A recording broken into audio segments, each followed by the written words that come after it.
नमस्कार सभी को। मैं Sunil success point coaching centre में रहा। तब तक ऑफलाइन क्लास नहीं होती, हम घर से बैठते हैं, घर बैठे बैठे पढ़े। उसके बाद ऑफलाइन क्लास हो जाएंगी शुरू तो फिर वहाँ पढ़ना शुरू कर देंगे।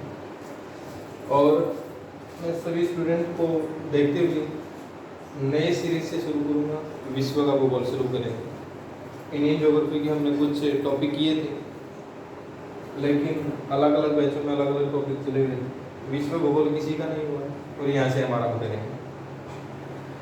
भूगोल, विश्व के भूगोल में हम पूरे विश्व की जानकारी प्राप्त करेंगे, पूरे विश्व के बारे में पढ़ेंगे, पूरे विश्व में क्या है क्या नहीं है वो सारी चीज़ें समझेंगे।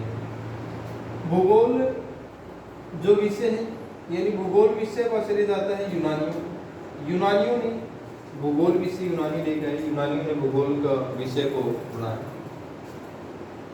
19वीं शताब्दी में भूगोल को एक स्वतंत्र विषय के रूप में पढ़ा गया।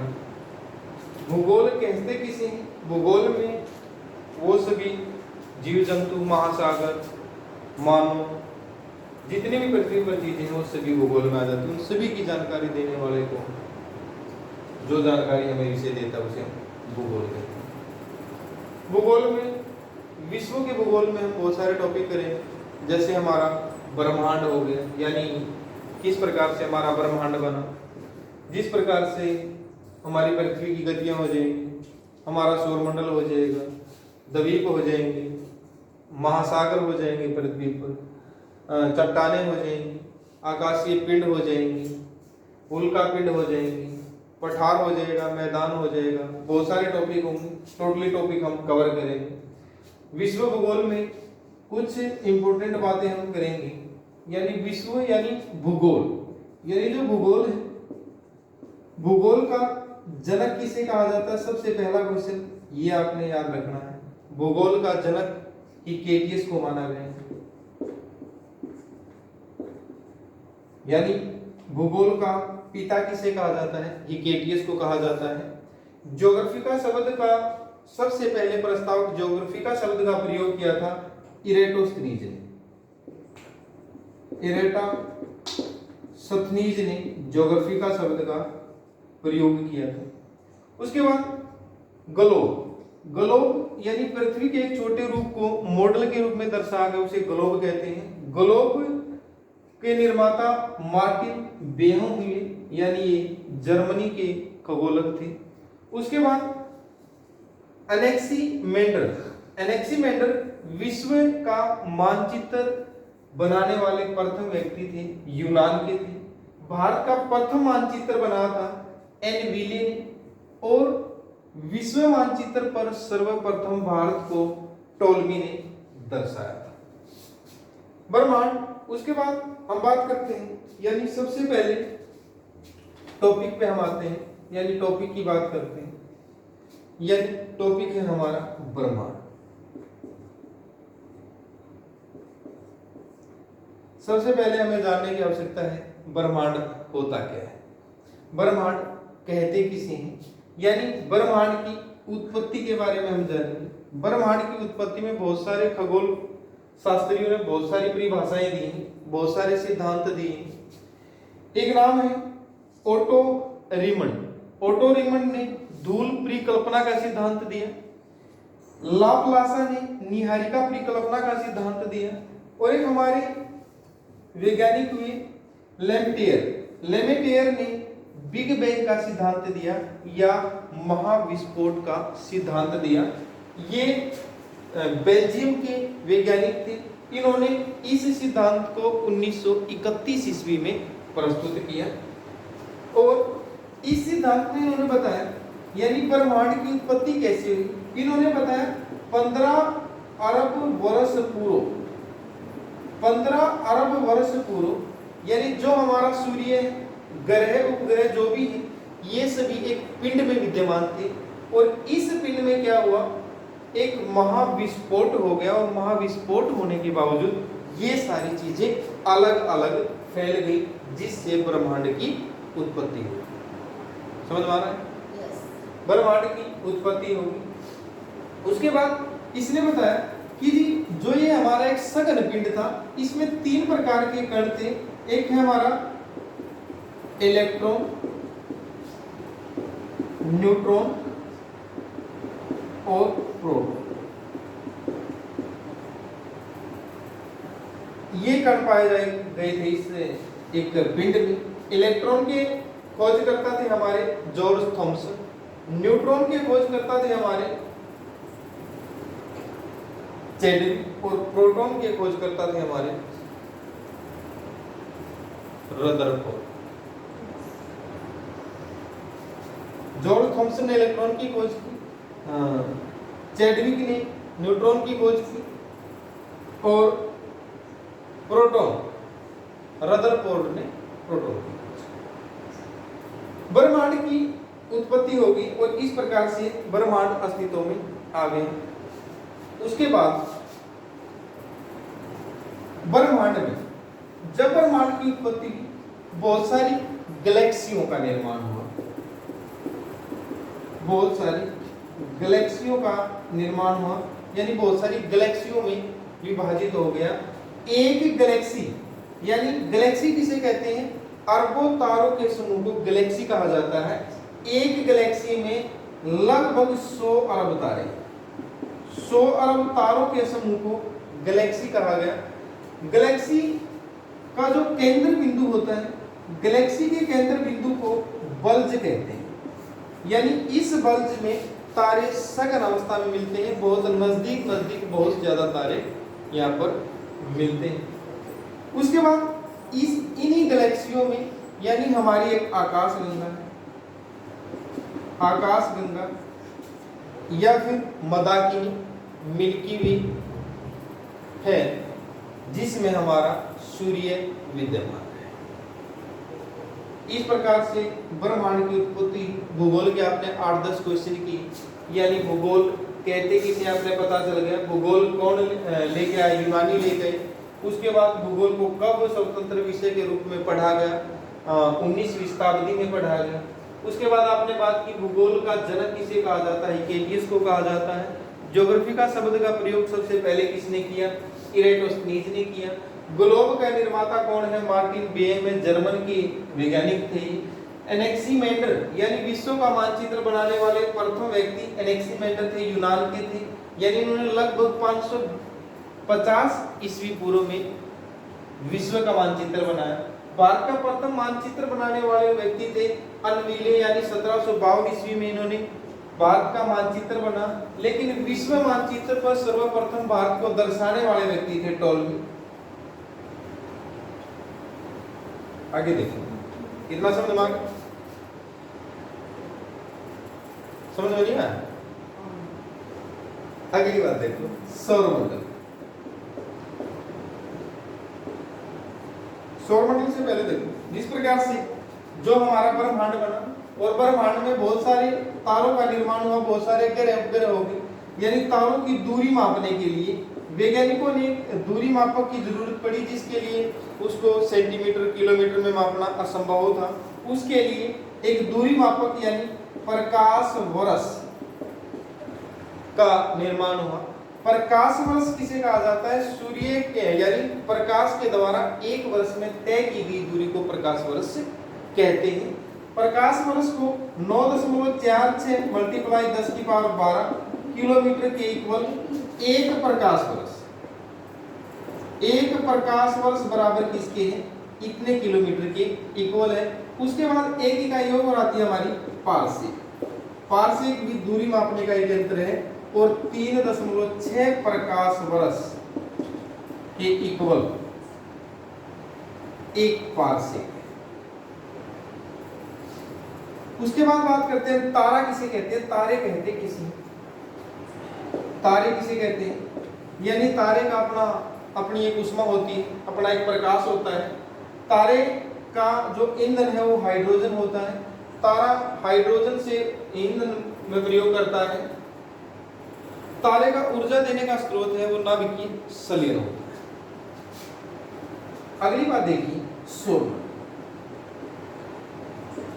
सबसे पहली बात, सौरमंडल कहते किसे हैं? यानी सूर्य के चारों ओर चक्कर लगाने वाले ग्रह, आकाशीय पिंड, उल्का पिंड, अक्षुद्र ग्रह आदि को मिलाकर एक सौर यानी सूर्य का परिवार बनता है, जिसे हम सौरमंडल कहते हैं।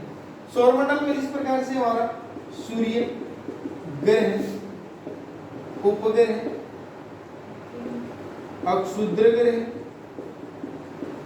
उल्का पिंड, इस प्रकार से मिलकर सौरमंडल बनता है। अब हम बात करते हैं सूर्य। सूर्य क्या है? सूर्य एक तारा है, यानी पृथ्वी के सबसे नजदीक तारा कौन है? यदि क्वेश्चन ऐसा पूछते हैं पृथ्वी के सबसे निकट तारा कौन है, तो आप आंसर देंगे सूर्य। सूर्य के बाद पृथ्वी के सबसे निकट तारा कौन है? Alpha Centauri. उस प्रकार तारा कहते हैं। सूर्य क्या है? एक गैस का गोला है। सूर्य में बहुत सारी गैस भरी हुई है, यानी सूर्य में 71% हाइड्रोजन, 26.5% हीलियम और 2.5% अन्य तत्व विद्यमान। सौरमंडल पूरे यानी समस्त सौरमंडल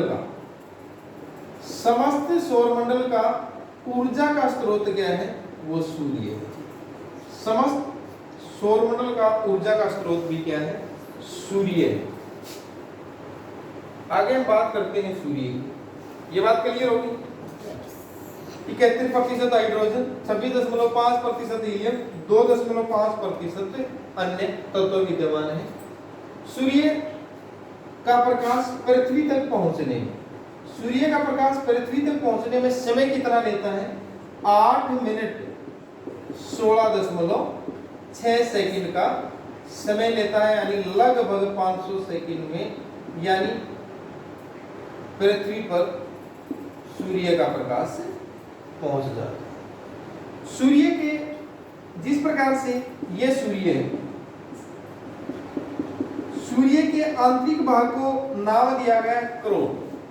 सूर्य के आंतरिक भाग को क्रोड कहा जाता है, और इस क्रोड का ताप कितना है? 1.5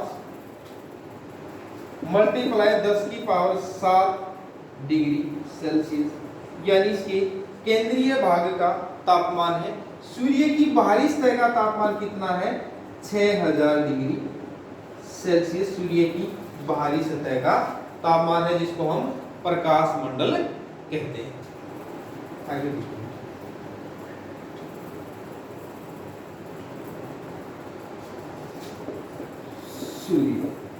सूर्य ग्रहण के समय सूर्य का जो भाग दिखाई देता है उसे सूर्य किरीट कहते हैं। सूर्य ग्रहण कैसे लगेगा? ग्रहण का मतलब होता है जब कोई चीज दिखाई ना दे, छिप जाती है, तो उसको हम सूर्य ग्रहण कहते हैं। सूर्य ग्रहण के समय जो भाग दिखाई देगा उसे हम सूर्य किरीट कहेंगे। और सूर्य ग्रहण तब लगेगा जब पृथ्वी सूर्य के बीच में चंद्रमा आ जाएगा, यानी पृथ्वी पर सूर्य का प्रकाश नहीं पहुंच पाएगा। सूर्य की आयु बताई है वैज्ञानिकों ने 5 अरब वर्ष सूर्य की उम्र बताई है। सूर्य का व्यास बताया है 13,92,000 किलोमीटर सूर्य का व्यास बताया है। उसके बाद ये सूर्य का व्यास पृथ्वी के व्यास से लगभग 110 गुना ज्यादा है। पृथ्वी पर सूर्य का 2 अरबवां ताप का हिस्सा पहुंच पा रहा है। सूर्य के ऊर्जा देने का स्रोत पेपर में पूछा गया है। सूर्य के ऊर्जा देने का स्रोत क्या है? सूर्य के ऊर्जा देने का स्रोत है नाभिकीय संलयन विधि। नाभिकीय संलयन विधि किसे कहते हैं? नाभिकीय संलयन विधि उसे कहते हैं यानी जब 4 हाइड्रोजन के अणु मिलकर, 4 हाइड्रोजन के कण मिलकर एक हीलियम का कण बनाएंगे, इस आधार पर जो ऊर्जा दे रहा है उसे हम नाभिकीय संलयन कहते हैं। यानी हमारे 2 प्रकार की विधि होती है, एक नाभिकीय संलयन और एक नाभिकीय विखंडन। नाभिकीय विखंडन। परमाणु बम परमाणु बम नाभिकीय विखंडन पर कार्य करते हैं। मैं लगभग आपको 30 क्वेश्चन करा चुका हूं। एक बार 30 क्वेश्चन को रिपीट करके एक क्वेश्चन और बताऊंगा, उसके बाद हम धीरे धीरे बढ़ते रहेंगे, क्लास लंबी करते रहेंगे। आज फर्स्ट क्लास है इसलिए छोटी क्लास हम करेंगे। देखो एक बार रिवीजन ले लो, छोटा सा रिवीजन है। सबसे पहले भूगोल आपने पता चल गया, यानी पृथ्वी यानी विश्व के भूगोल में सभी चीजें आ जाएंगी, जो सभी जीव जंतु मानव जाति सबका अध्ययन कराएगा, विश्व का भूगोल कहलाएगा। यूनानियों ने विश्व के भूगोल को मान्यता दी, यानी भूगोल विषय कौन लेगा? यूनानी लेगा। 19वीं शताब्दी में इसको स्वतंत्र विषय के रूप में पढ़ा गया। उसके बाद भूगोल जो है, भूगोल का जो पिता है वो हिकेटियस को माना जाता है। ज्योग्राफी का शब्द का प्रयोग सबसे पहले एरिस्टोटेलिस ने किया। ग्लोब का निर्माता मार्टिन बेहम जर्मनी के थे। अनेक्सिमेंडर ने विश्व का मानचित्र बनाया सबसे पहले। भारत का मानचित्र बनाने वाले एनविले थे, 1752 में बनाया। विश्व में मानचित्र यानी विश्व के मानचित्र पर भारत कब कौन लेकर आया? टॉलमी ने दर्शाया। ब्रह्मांड की उत्पत्ति के कई वैज्ञानिकों ने सिद्धांत दिए, यानी धूल परिकल्पना का सिद्धांत दिया, निहारिका परिकल्पना का सिद्धांत दिया। ये मायने नहीं रखते हैं। एक लेमेत्रे बेल्जियम के वैज्ञानिक थे, बिग बैंग का सिद्धांत दिया, इन्होंने महाविस्फोट का सिद्धांत दिया। कब दिया? 1931 में दिया। और ये सबसे प्रसिद्ध सिद्धांत हुआ, इसके कारण ही यानी ब्रह्मांड की उत्पत्ति को माना गया। इसने बताया कि ब्रह्मांड किस प्रकार से बना। 15 अरब वर्ष पहले यानी एक ही पिंड में विद्यमान था, उसमें विस्फोट हो गया। विस्फोट होने के बावजूद सारी चीजें अलग अलग जगह बिखर गई, जिसके कारण ब्रह्मांड की उत्पत्ति होगी। ब्रह्मांड की उत्पत्ति में यानी बहुत सारी गैलेक्सियों का निर्माण हो गया। गैलेक्सी किसे कहते हैं? अरबों तारों का समूह गैलेक्सी कहलाता है। एक गैलेक्सी में अनुमानित लगभग 100 अरब तारे होते हैं और ब्रह्मांड में 100 अरब गैलेक्सी पाई जाती है। एक गैलेक्सी के केंद्र बिंदु को कहा जाता है, केंद्र को बल्ज कहते हैं। और केंद्र पर तारों का ज्यादा सघन मिलता है, बहुत ज्यादा तारे इकट्ठे मिलते हैं। और इन्हीं गैलेक्सियों में एक नाम है आकाशगंगा या मदाकिनी या मिल्की वे, यानी जो हमारी एक जिसमें सूर्य सौरमंडल विराजमान है उसे हम आकाशगंगा कहते हैं। अगला पॉइंट मैंने आपको बताया सौरमंडल की कुछ बातें हमने की, यानी सौरमंडल की परिभाषा अपने पता चल गई, यानी सूर्य के चारों ओर चक्कर लगाने वाले ग्रह, उपग्रह, आकाशीय पिंड, उल्का पिंड, अक्षुद्र ग्रह, इन सबको मिलाकर सौरमंडल बनता है। सौरमंडल के समस्त ऊर्जा का स्रोत सूर्य है और सौरमंडल में सबसे प्रमुख सूर्य है। सूर्य के एक तारा है, सूर्य एक गैस का गोला है और सूर्य में 71% हाइड्रोजन, 26.5% हीलियम, 2.5% अन्य तत्व पाए जाते हैं। सूर्य के ऊर्जा देने का स्रोत नाभिकीय संलयन होता है। सूर्य का व्यास 13,92,000 किलोमीटर है, जो पृथ्वी के व्यास से लगभग 110 गुना ज्यादा है। पृथ्वी पर सूर्य का प्रकाश 8 मिनट 16.6 सेकंड यानी लगभग 500 सेकंड में पहुंच जाता है। सूर्य ग्रहण के समय जो सूर्य का भाग दिखाई देता है उसे हम सूर्य किरीट कहते हैं। सूर्य के आंतरिक भाग को क्रोड कहा जाता है, जिसका ताप 9.46 मल्टीप्लाई 10⁻12 किलोमीटर है। और सूर्य की बाहरी सतह का जो ताप होता है वो 6000 डिग्री सेल्सियस से होता है।